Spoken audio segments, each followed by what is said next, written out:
이제 주님의 산상수훈의 말씀이 이제 끝을 향해 가고 있습니다. 이제 주님께서는 끝을 향해 나아가시면서 관계에 대한 이야기를 이어가십니다. 사실 신앙이라는 것은 관계 문제라고 해도 과언이 아니죠. 하나님과 나의 관계, 이웃과 나의 관계. 그러니까 성경이 말하고 가르치고자 하는 것은요, 다른 게 아니에요. 관계예요, 관계. 인간의 문제는 관계 문제라고 해도 무방하기 때문입니다. 태초에 죄로 인하여서 하나님과 나 사이, 인간 사이의 관계가 깨졌고, 뿐만 아니라 죄가 들어옴으로써 어떻게 됐죠? 하나님과 관계가 깨지면서 사람과 사람과의 관계가 깨진 것이 인간의 문제입니다.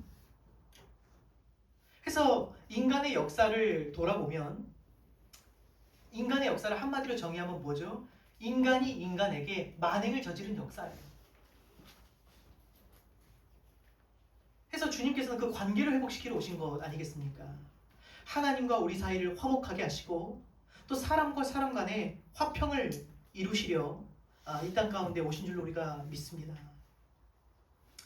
예수 그리스도로 인하여 하나님과 관계가 회복된 우리 그리스도인이야말로 어떻게 보면 이 관계의 키를 가지고 있다고 해도 과언이 아니라고 생각합니다. 그래서 오늘 우리는 이 관계에 대해서 한번 생각해 보기를 원합니다. 오늘 주님께서는 이렇게 말씀하십니다. 비판받지 아니하려거든 비판하지 말라. 아마 이 말씀을 어떤 분들은 이렇게 오해하리라 생각합니다. 다른 사람들의 행위를 판단해서는 안 되는구나. 형제가 잘못된 길을 걸어가도 거기에 대해서 아무 말도 해주어서는 안 되는구나. 혹은 비판적 사고를 가져서는 안 되는구나 라고 오해를 합니다. 그래서 이러한 결론에 도달해요. 틀린 것은 없다. 모든 게 다른 거다. 다름을 존중하자. 그렇게 결론이 끝나고 말아요. 그런데 여기서 말하는 뜻은, 비판하지 말라는 뜻은 그런 뜻이 아닙니다. 형제의 죄를 맹목적으로 눈 감아주고 수용하자라는 것이 이 말의 취지가 아닌 것입니다. 주님께서 분명 뭐라고 말씀하셨죠? 분별하라고 말씀하셨어요. 사도 바울 역시 진리의 말씀을 옳게 분별하라라고 말합니다. 히브리서 기자도 이렇게 말하죠. 장성한 자는 지각을 사용하여 선악을 분별하는 자들이래요. 분별할 줄 알아야 된다는 거예요. 오히려 성도는 비판적 분별력을 반드시 가지고 있어야 하고 필요하다는 것을 먼저 말씀드리고 싶습니다. 다만 여기서 비판하지 말라는 것은 이런 뜻입니다. 형제를 향하여 긍휼이 없는 비난을 하지 말라는 거예요. 적극적으로 실수를 찾아내고 흠잡고 헐뜯고 비방하고 정죄하지 말라는 뜻입니다. 특별히 여기서 사용된 단어가 법적인 용어거든요. 그것을 감안해서 볼 때 이런 뜻이에요. 너희가 재판관이 되지 말아라. 네가 하나님 자리에 앉지 말라는 뜻과 같습니다. 또 3절에서 보면 주님이 이렇게 말씀하시죠. 어찌하여 형제의 눈 속에 있는 티는 보고 네 눈 속에 있는 들보는 깨닫지 못하느냐. 여기서 주님께서 특별히 문제 삼으신 것이 뭔지 여러분 보이시죠? 단순히 비판하는 게 문제가 아니에요. 뭐가 문제죠? 자기 자신은 돌아보거나 회개하지 않으면서 남의 잘못을 찾는 것을 말씀하고 계세요. 왜 너는 안 돌아보고 남의 잘못만 보고 있냐? 저는 적극적으로 남의 죄를 찾는 사람 중에 자기 자신을 적극적으로 돌아보는 사람을 본 적이 없어요. 남의 죄를 계속 흠잡고 찾는 사람 중에 자기 죄를 그렇게 돌아보는 사람 본 적이 없어요.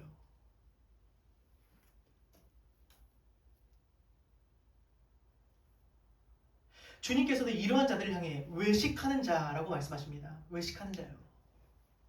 왜 그러냐? 이러한 사람들은 자신의 죄로 아파하고 충분히 참회하고 그 고통스럽거든요. 자기 죄로 아파하는 거. 애통하기보다 그 고통 마다하고 남의 잘못을 들추고 헐뜯음으로써 자신이 우월함을 쉽게 취하는 거예요. 자기가 쉽게 의로워지려고 하는 거예요. 내 죄를 돌아보고 아프지만 그것을 갖고 회개하고 애통함으로써 의의 자리로 가는 것이 아니라 남의 잘못을 들춤으로써 내가 의롭다고 생각해요. 내가 그것을 지적했기 때문에. 보면 그런 것 같습니다. 이 시대 수많은 기독교 유튜버들이 그 일을 합니다. 수많은 교인들이 온 오프라인에서 그 일을 합니다. 어떻게 하면 그리스도를 더 드러낼 수 있을까를 적극적으로 고민하기보다 적극적으로 남의 죄를 들추는 데 혈안이 돼 있다는 거예요. 저 사람은 이게 잘못됐고 저 사람은 이게 잘못됐고.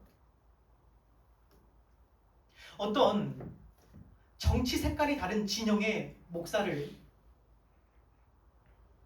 한 명 잡아서 죄를 들추고 찾아내고 거기에 시간을 투자해요. 물론 정의라는 이유로 진리를 지키기 위함이라는 포장으로 하기는 하지만 굉장히 많은 사람들을 비판하고 비난하는 것을 보게 됩니다. 그것은 결국 아군에게 총질을 하는 것과 같습니다. 그리고 그것을 그들은 정의라고 주장하죠.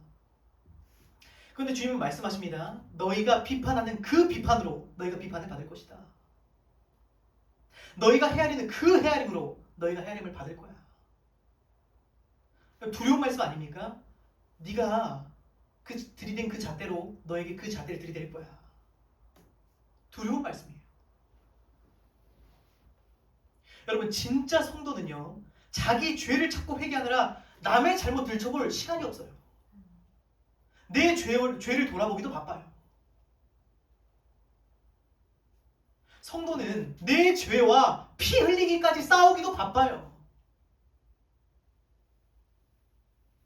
성도는 자기 죄로도 충분히 애통한 사람들입니다. 여러분, 분명히 하고 넘어가겠습니다. 우리의 주적은 죄입니다. 사람이 아니에요. 우리의 주된 우리가 싸워야 할 주적은 누구라고요? 죄예요, 죄.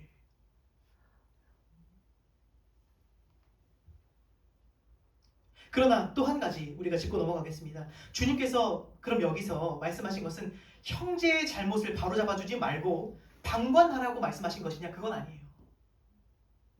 오히려 우리는요, 형제를 타이르고 바로잡아줘야 할 책임이 있어요. 형제로서.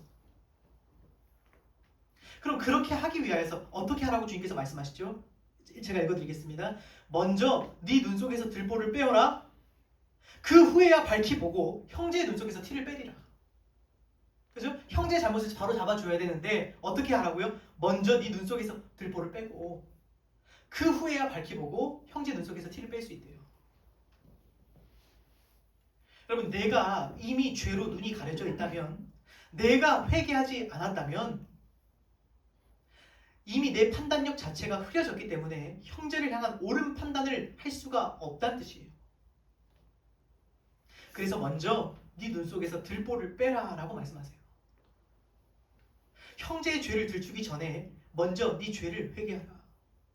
그 후에야 조금 밝히 볼 수가 있을 거야.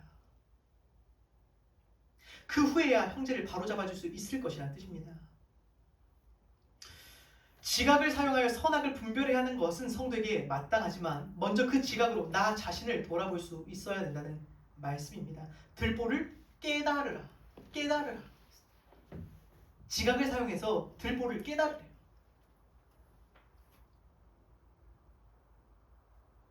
중요한 것은 순서입니다. 먼저 네 들보를 빼라. 근데 여기서 보면 제가 눈여겨본 것은 그것입니다. 주님께서 내 눈에는 들보라고 표현하고 형제의 눈에는 티래요, 티. 왜 내 눈에는 들보고 네 눈에 티를 빼고 남의 형제의 눈에 티를 빼라가 아니라 네 눈에 들보를 빼라고 했어요. 더 큰 거거든요, 티보다. 왜 그러냐? 누구라도요, 나 자신을 진짜 제대로 들여다보면 내가 죄인 중에 괴수임을 깨닫게 돼요. 내가 죄인 중에 가장 큰 죄인이구나. 그럼 내 죄가 가장 커 보이면 상대적으로 타인의 죄는 작아 보여요. 이해되세요? 내 죄가 커 보이잖아요? 그러면 타인의 죄는 별것도 아니구나. 그럼 반대로 말해보겠습니다. 아직도 다른 사람의 죄가 너무나 커 보인다는 것은 아직도 내 죄의 들보를 깨닫지 못했다는 뜻이에요. 내 죄가 내가 지금 죄인 중에 괴수라는 것을 못 깨달았다는 뜻이에요. 그러니까 상대방의 죄가 무지무지 커 보이는 거예요.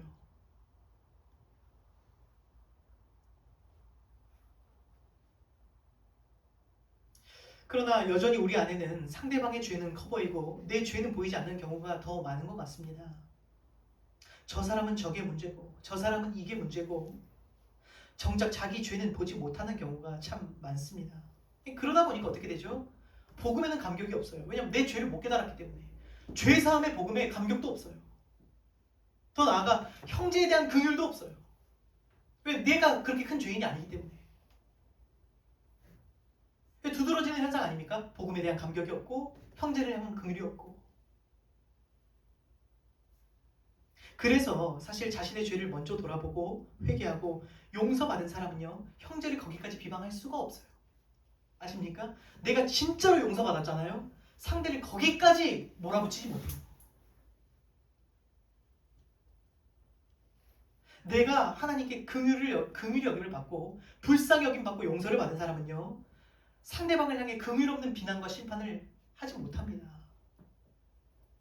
그래서 먼저 형제를 보기 전에 너부터 돌아보라는 거예요. 그러다가 먼저 형제를 헤아려 보고 그래도 도저히 사랑하는 마음으로 판단해 볼 때 이 형제가 이대로 가서는 안 되겠다라는 생각이 들 때 정말 조심스럽게 한마디 해볼 수가 있는 거예요. 그래도 이게 낫지 않겠느냐, 그래도 그거는 아니지 않느냐 라고 정말 배려하는 마음 가운데 한마디 해볼 수 있는 것이 우리의 모습이 아닌가 생각이 돼요. 해서 먼저 네 눈 속에 들보를 빼라고 주님은 말씀하십니다. 너부터 회개하라. 그러면 형제를 적절하게, 적당하게, 올바르게 비판할 수가 있을 것이다 라고 우리에게 알려주시는 말씀입니다. 다시 한번 말씀드립니다. 분명한 것은 주님은 분별력을 사용하지 말라고 하신 것이 아니라 오히려 분별력을 사용해서 먼저 깨달을 것이 있다고 말씀하시는 것임을 우리가 기억하기를 원합니다. 뭐죠? 내 들보를 먼저 깨달으라. 그걸 깨닫고 그 다음에 너의 비판력을 사용하라는 주님의 음성인 줄로 믿습니다. 우리 6절 말씀 함께 읽겠습니다. 6절 말씀 한번 읽어보겠습니다. 시작. 거룩한 것을 그에게 주지 말며 너희 진주를 돼지 앞에 던지지 말라. 그들이 그것을 발로 밟고 돌이켜 너희를 찢어지게 하려 하며. 앞서 형제를 비판하지 말라고 말씀하신 주님께서 이번에는 거룩한 것을 개에게 주지 말며 너희 진주를 돼지 앞에 던지지 말라고 말씀을 하십니다. 그러니까 이것만 봐도 분별력을 사용하지 말라는 뜻은 아니었음을 우리는 알 수 있어요. 거룩한 것을 개에게 주지 말며 진주를 돼지 앞에 던지지 말라 하신 것은요, 우리에게 개 혹은 돼지라고 주님께서 지칭하시는 사람들이 누구인지를 분별하라고 말씀하신 거예요. 근데 사실 이 말씀을 들으면 조금 그렇습니다. 왜냐하면 워딩이 좀 세요. 근데 여러분들 워딩이 좀 세다고 생각하실 수도 있지만 존 스토트라는 한 목사님이 이렇게 이 부분에 대해서 이렇게 말한 것을 제가 가져왔습니다. 예수님은 언제나 자신의 생각을 있는 그대로 숨김없이 말씀하셨다. 그분은 거리낌 없는 솔직함으로 헤롯 안티파스를 저 여우라고 말했고 위선적인 서기관과 바리새인들을 회칠한 무덤과 독사의 새끼라고 부르셨다. 여기서 그는 짐승처럼 행동하기 때문에 개, 돼지라고 불러 마땅한 사람들이 있다고 단언하신다 라고 말해요. 주님 솔직하시다는 거예요. 그에 마땅한 표현을 하신다는 거예요. 분명한 것은 주님이 비판하시는 사람들이 있어요. 그렇죠? 비판하지 말라 하셨는데 주님은 비판을 하세요.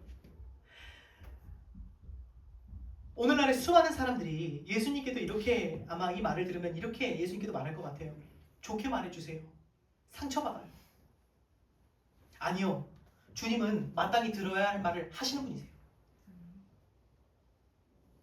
오늘날의 사람들은 자신을 너무나 존중하는 나머지 주님의 비판조차도 들으려 하지 않습니다. 아마 이럴 거예요. 주님 그렇게 말하면 저는 안 들어요. 개, 돼지 저는 그건 못 들어요. 최대한 저를 존중해서 말해줘. 존중해서. 그렇게 말하면 제가 들어드릴 수도 있을 것 같아요. 근데 저를 존중하지 않으시는 하나님께 저는 그 말 듣지 않습니다. 아마 이런 분들이 많을 거예요. 좋은 말만 듣고 싶거든요. 오늘 한번 스스로 돌아보기를 원합니다. 나는 지금 성경 말씀을 통해 형제들을 통해 나를 비판하시는 주님의 음성을 들을 준비는 되었는가? 저는 무분별한 비판을 하는 것도 문제지만 비판을 전혀 듣지 않으려는 것도 문제라고 생각해요. 성도는 형제를 쉽게 비판하지 않으면서도 또 나를 형제로부터 나에게 비판이 들려올 때는요, 그것을 들을 수 있는 자세가 돼 있어야 돼요. 함부로 비판하지 않되 누가 나에게 비판을 한다면 그것에 대해서 들을 수 있는 귀가 있어야 된다는 거예요. 어렵죠? 나는 비판을 조심스럽게 하면서 누군가의 비판은 흘려듣지 않고.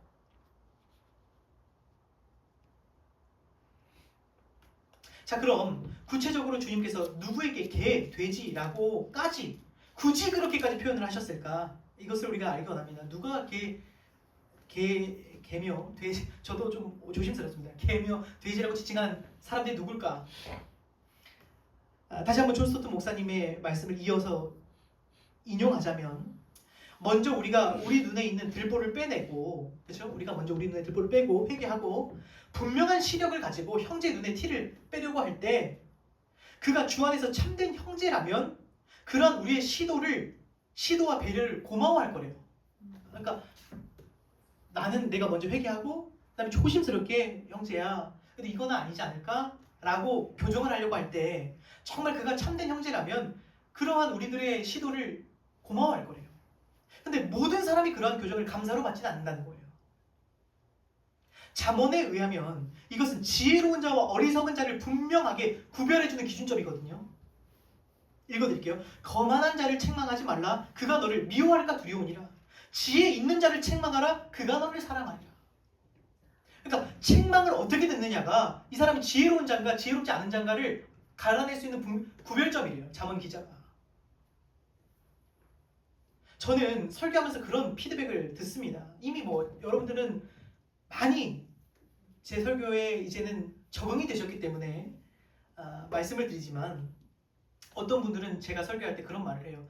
저 설교할 때 혼나는 기분 받았어요. 언짢았다는 거예요. 제가 설교할 때 혼나는 기분이 들어서 언짢았대요. 근데 제가 주목하는 워딩은 뭐냐면요, 나 오늘 말씀으로 혼났어가 아니라 혼나는 기분이 들었대요. 그래서 마음이 어려웠답니다. 마치 혼나서는 안 될 사람이 혼난 것처럼 얘기를 해요. 나는 절대 혼나서는 안 될 사람인데 나를 혼내네.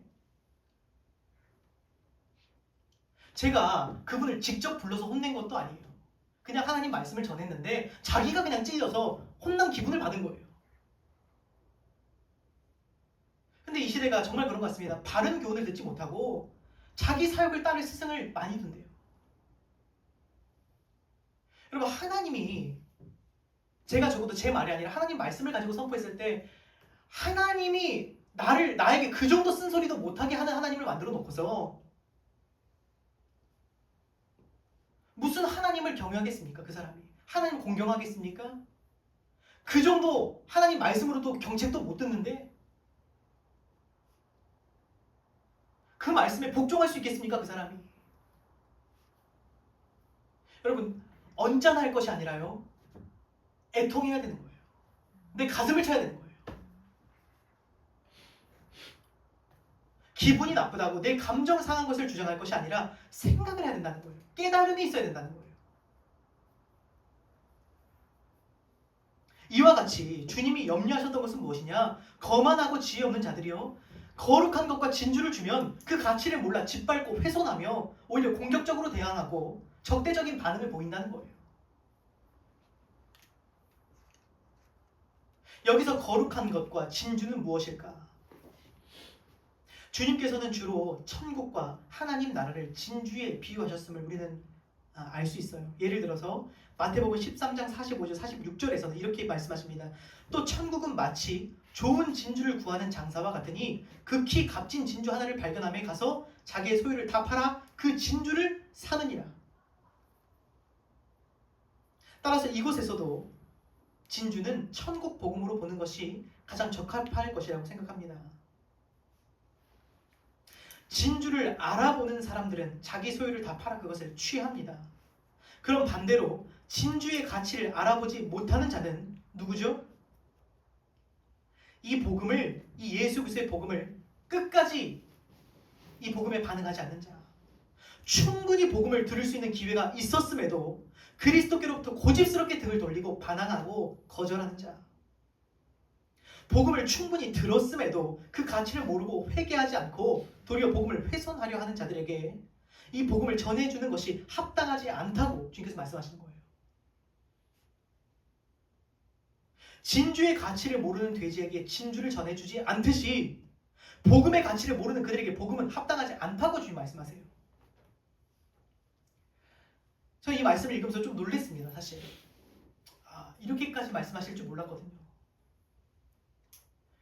복음을 주기에 합당하지 않은 자들이 있다는 거예요.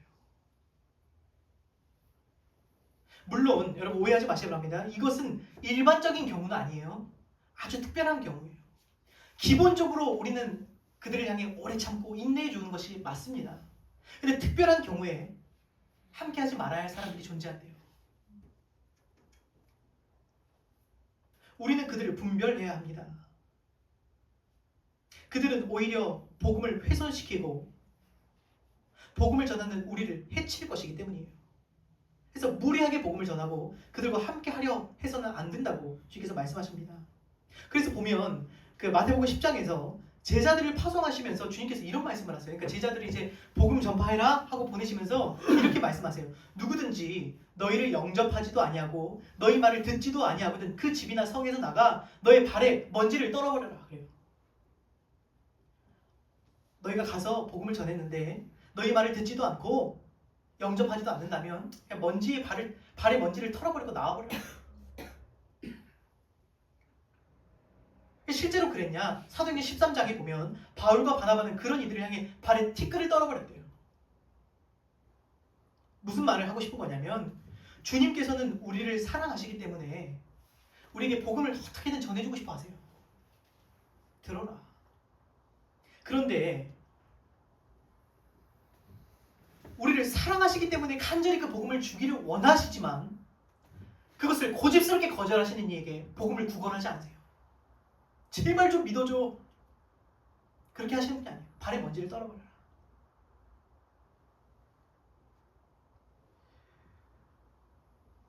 저와 여러분이 사실 굉장히 위험한 관계라는 거 아십니까? 그러니까 복음의 메시지도 사실 굉장히 위험한 메시지예요.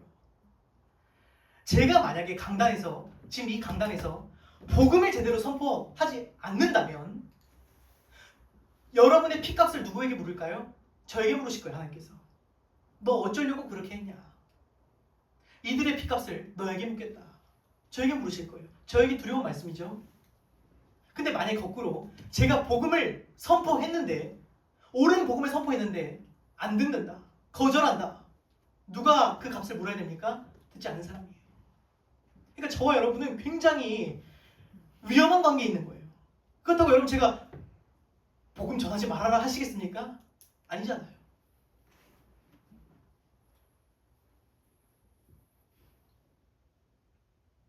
해서 히브리서 기자는 이렇게 말한 것 같습니다. 오늘 너희가 그의 음성을 듣거든 마음을 완고하게 하지 말라. 여러분 오늘 혹시 주님의 비판이 들리신다면 회개하고 복음을 믿으시는 축복이 있으시기를 주님으로 축원드립니다.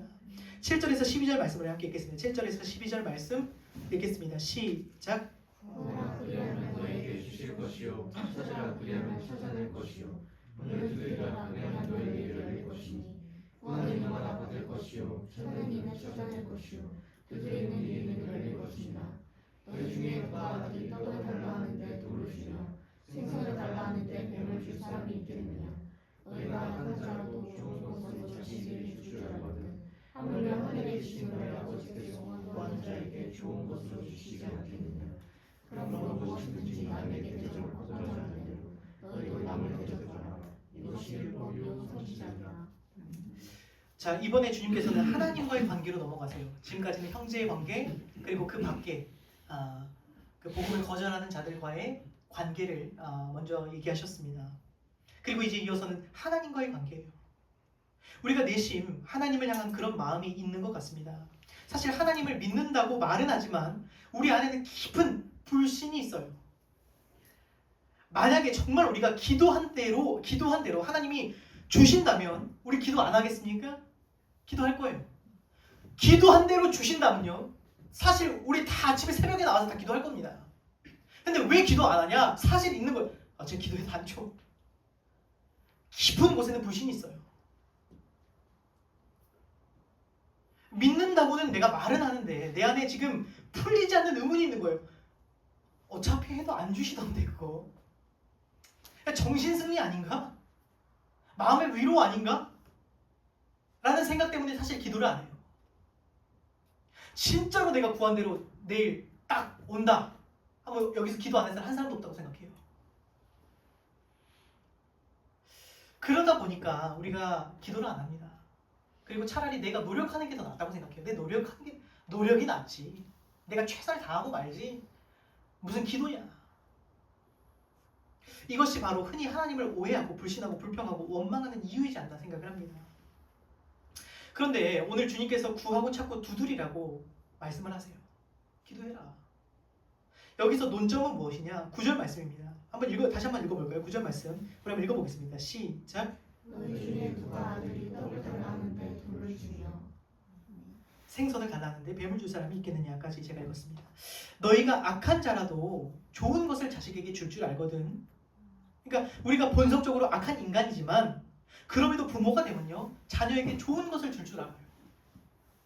본성적으로 우리가 악한 자도 저같이 악한 사람도 제 자녀가 무언가를 요구할 때 좋은 것으로 줄 줄 안다는 거예요. 하물며 하늘에 계신 너희 아버지께서 구하는 자에게 좋은 것으로 주시지 않겠느냐?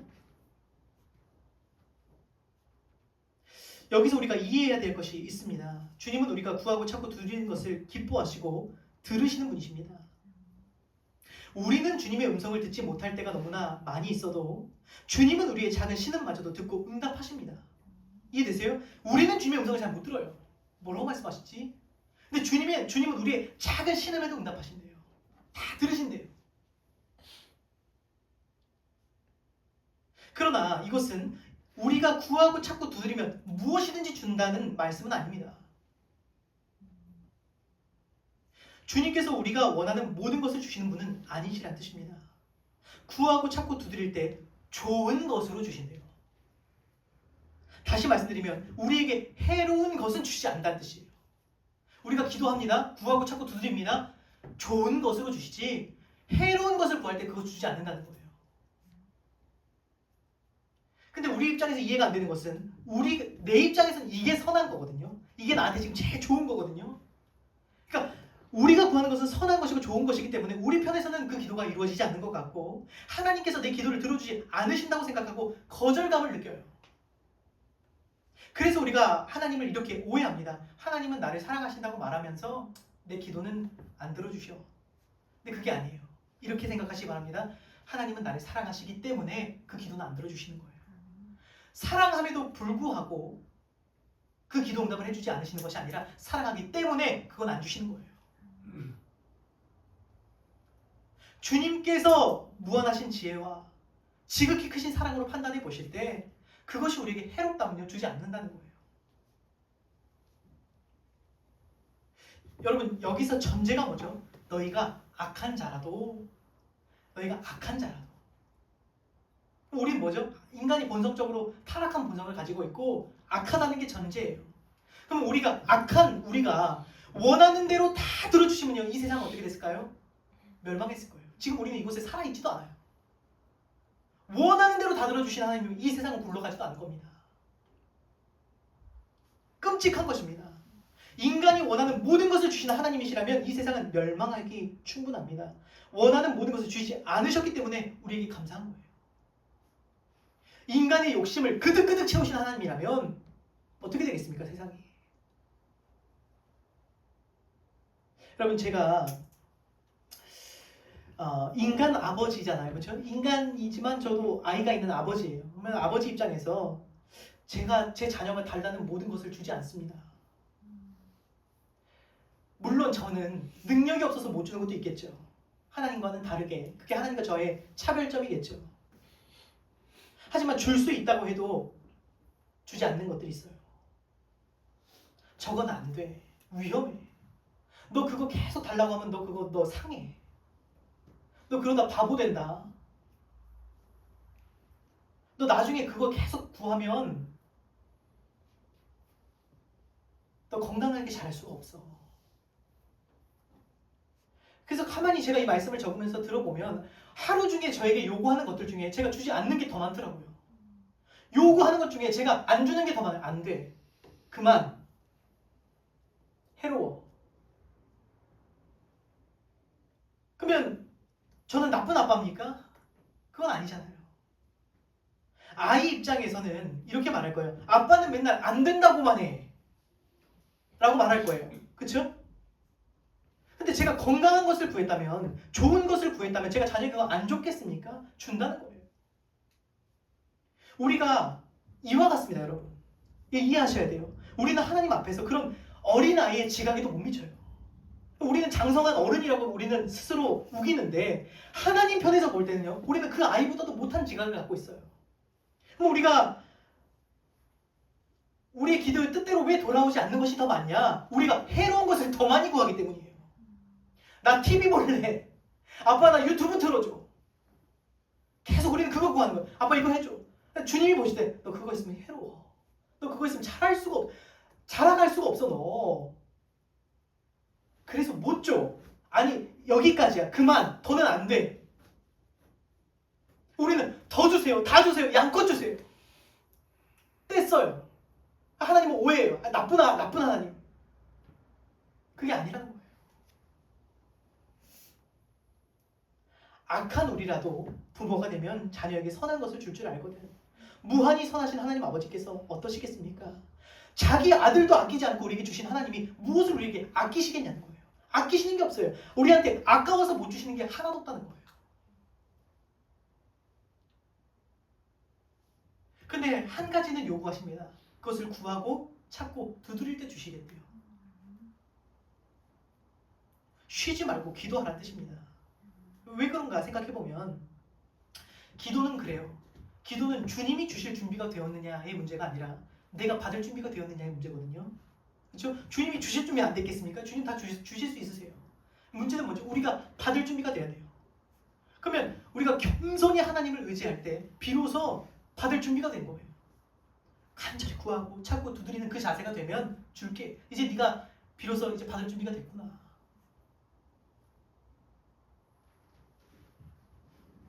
우리가 흔히 대개 기도 응답을 세 가지로 주신다고 말씀합니다. 세 가지로 답변이 온다고 말하죠. Yes, 그러니까 오케이, 네 기도 오케이 들어줄게. 두 번째 대답, wait, 기다려. 줄 건데 지금은 아니야. 아직은 때가 안 됐어. 세 번째는 no. no는 거절이 아니에요. 더 좋은 걸로 줄게. 그거는 좋은 게 아니야. 네가 볼 땐 좋은 거일 수 있지만 그건 좋은 게 아니야. no. 그러면 이걸 해석하면 뭐냐? 결국에는 가장 선한 응답이 된다는 거예요. 가장 좋은 걸로 주신다는 거예요. 그래서 여러분 구하고 찾고 두드리는 우리의 기도 역시도 한 가지가 필요합니다. 분별력과 지성이 필요해요. 우리가 생각할 때 기도는 무아지경이라고 생각하거든요. 막 구하면 된다고 생각해요. 근데 기도에도요 생각이 필요해요. 무슨 생각이 필요하냐? 성경을 통해서 하나님의 뜻이 무엇인 줄 알고 무엇이 좋은 것인지를 분별하고 그것을 구하면 받을 수 있어요. 무엇이 좋은 것인지를 생각해 봐야 돼요. 그래서 막 기도하는 게 아니라 내가 원하는 걸 기도하는 게 아니에요. 무엇이 좋은 것인가 하나님 앞에 생각해 보고 지각을 사용해 보고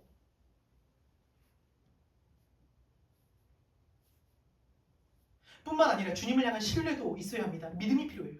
무슨 믿음이 필요하죠? 그분의 뜻이 가장 선하시다는 신뢰, 그렇죠? 그분이 가장 좋은 것을 아신다는 신뢰, 그리고 그분은 나에게 좋은 것을 아끼지 않으신다는 믿음, 그리고 그분은 능히 그것을 주실 수 있으신 능력의 하나님이라는 것을 믿는 거. 믿음이 필요해요. 여러분 우리가 이러한 신뢰가 있다면 왜 기도하지 않겠습니까? 이러한 신뢰야말로 우리가 기도하고 싶게끔 만드는 것이 아닌가, 만드는 것이 또 없다고 생각이 됩니다. 마지막으로 우리 12절 말씀 한 번 더 읽겠습니다. 12절 말씀 읽겠습니다. 시작. 참으로 무엇이든지 너희에게 대접을 받고자 하는 대로 너희도 남을 대접하라. 이것이 율법이요 선지자니라. 주님께서는 마태복음 6장에서 율법과 선지자를 폐하러 오신 분이 아니라 완전하게 하러 오셨다고 말씀을 이미 하셨습니다. 그리고 오늘에 이르러서 6장에서부터 시작됐죠. 6장에서 말한 그 말씀을 이제 매듭 지으시는 것 같아요. 남에게 대접을 받고자 하는 대로 너희도 남을 대접하라. 이것이 율법이요 선지자니라. 율법과 선지자를 폐하러 온 것이 아니라 어떻게 해요? 이것이 율법과 선지자라고 말씀하고 계십니다. 남에게 대접받고자 하는 대로 너희도 남을 대접하라.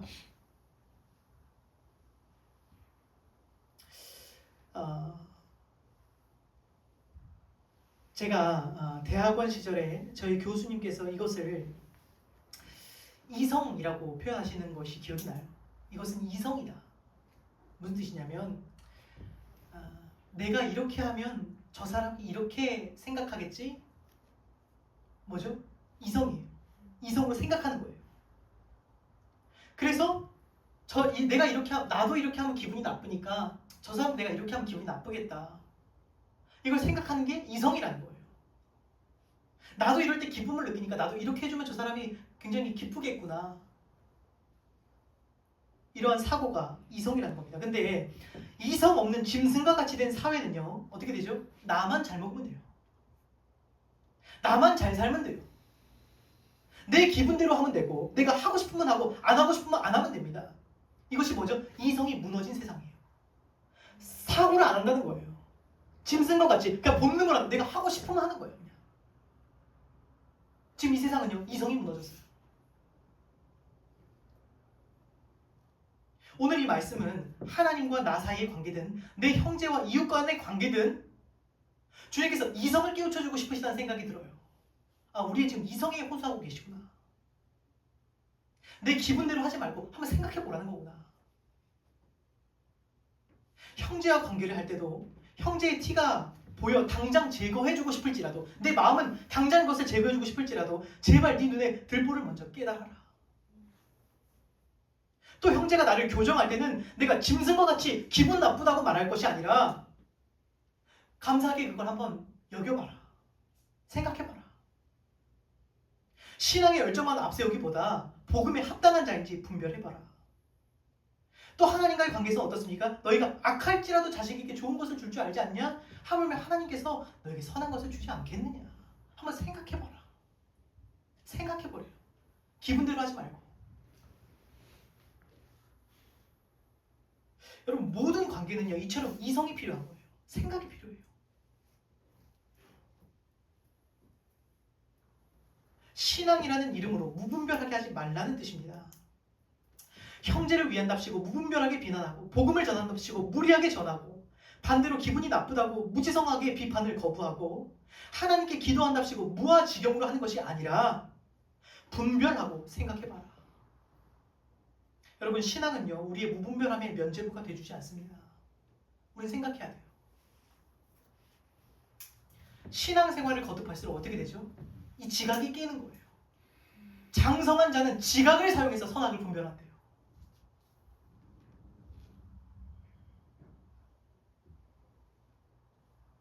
당시에 이 말씀이 쓰여진 이 당시에도 오늘 이와 같은 황금률과 같은 이 가르침이 유대인을 비롯해서 여타 종교에도 있었대요.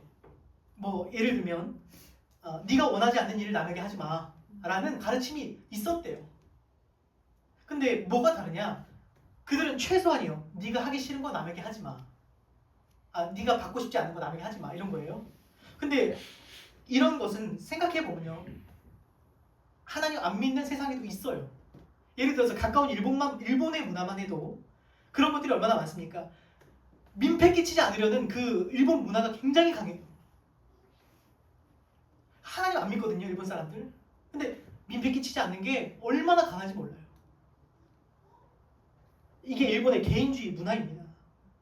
근데 오래전에 한 목사님께서 이것을 이렇게 말씀하셨어요. 설교 중에 하신 말씀인데 이렇게 말씀하시더라고요.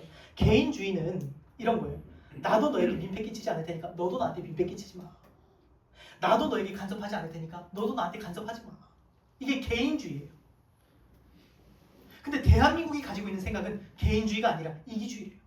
이기주의는 뭐냐? 너는 어떻든 말든 나만 잘 되면 돼. 내가 하고 싶은 대로 하면 돼. 근데 오늘 주님의 가르침이 특별한 이유는요. 이기주의도 아니고 개인주의도 아니에요. 완전히 이타주의예요. 적극적이라는 거예요. 대접받고 싶은 대로 대접하라. 대접받기 싫은 대로 하지 말라 정도가 아니라 소극적인 게 아니라 적극적으로 네가 대접받고 싶지? 싶은 대로 남에게 그렇게 하래요. 다른 사람이 원하지 않는 일을 하지 않는 것을 넘어서 네가 대접받고 싶은 대로 남을 대접하라고 말씀하십니다. 네 이웃을 네 몸과 같이 사랑하라. 여러분, 성도의 이러한 이타적 너그러움이 어디서 나오겠습니까? 저는 여기서 나온다고 생각해요. 어떻게 이런 각박한 세상 속에서 우리가 그러한 이타성을 유지할 수가 있을까? 저는 여기서 나온다고 생각합니다. 하나님이 나에게 늘 가장 좋은 것 주신다는 신뢰. 비록 내 뜻과 부합하진 않아도 내 삶에 가장 선하고 좋은 것들로 채우시리라는 신뢰가 있기 때문에 형제에게 좋은 것으로 줄 줄 아는 거예요. 내가 하나님께 좋은 것으로 채움받았으면 형제에게 내 이기심을 채우지 않고 좋은 걸로 줄 수 있는 것입니다. 그래서 비판하지 말라, 그게 전부가 아니라 비판하는 것이 형제에게 가장 좋은 것이면 하라는 거예요. 근데 그게 가장 좋은 것이 아니면 안 해야 되지 않겠습니까? 여러분, 그리스도의 사랑받는 자녀가 아니라면 누가 이 일을 감당하겠습니까? 아버지와 나 사이의 관계가 바로 세워지면 형제와의 관계가 제자리를 찾아가는 것입니다. 자, 마지막으로 이 말씀하고 마치겠습니다. 산상수훈의 가르침은 분명합니다. 세상과 구별되라. 소금과 빛의 역할을 감당하라는 겁니다.